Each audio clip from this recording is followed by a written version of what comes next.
Lessons from my training, Part 1. You've reached Talking with Dr. Terry, 180 Seconds to a Better You, message number 169, and I'm Dr. Terry Wurzbacher. Well, my training is almost over, and actually it pretty much is, so I thought I'd give you some idea of what I've discovered. First, you know that it's all about the process, not the outcome. But what I've realized is that there's a few processes, not just one, and we should evaluate and enjoy each of those processes. There's the process of planning. A lot of people enjoy that so much they spend most of their time at that stage.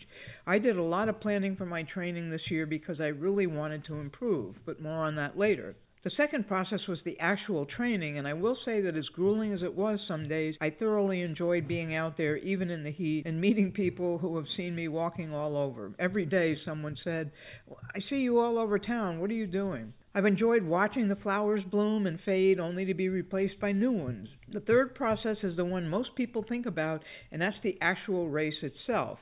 I'm going to do my best to enjoy that rather than worrying about the outcome, which of course is the finish line, and that's called the Rock at Ball State. I learned that every day it's something new or different than the day before. That can be the weather or how I feel or what hurts or doesn't and how well I do. Because I'm not a change-loving person, that's taken a lot of work to accept.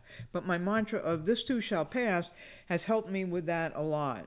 It also helps because I've experienced this run and experienced that phenomenon last year. I'm sure I experience it every year, but at least last year I became aware of the fact that every day it's something different. Then there's the rule that applies to all of us. Life gets in the way. But it's actually that life is always there doing its thing, and we're the ones getting in the way. That has been what's messed up my glorious training plans. I made these plans at the beginning of the year, 6 months ago.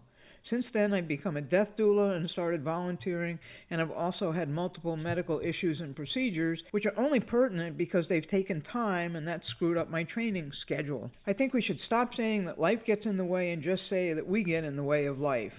Last year, my goal was to keep moving. I will continue that this year and have been practicing it on several of my training sessions, but there's also a new motto: keep going. That's different to me.